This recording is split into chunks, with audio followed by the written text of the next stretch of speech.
情緒教室，點樣喺壓力之下保持冷靜呢？壓力嚟到嘅時候，我哋嘅腦袋會變得亂糟糟，好似有幾百件事一齊喺度叫，快啲啊，做啦！咁樣我哋點樣先可以喺咁亂、咁忙嘅狀態之下保持冷靜呢？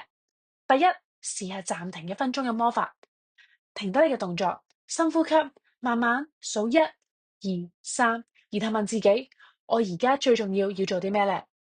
咁樣咧，你就可以厘清你嘅思路，唔會慌張啦。第二，將大問題拆細，逐樣處理。例如，考試準備唔晒，可以先做中文，再做數學。每日做啲咧，進度就會出現㗎啦。一步一步嚟，反而比一味心急更加有效率。另外，唔好忘記俾自己少少嘅鼓勵，可以對住鏡講一句：我做到。每講一次，信心咧就會多1分啦。壓力唔一定係敵人，只要我哋識得應對，佢都可以變成你成功嘅助力㗎。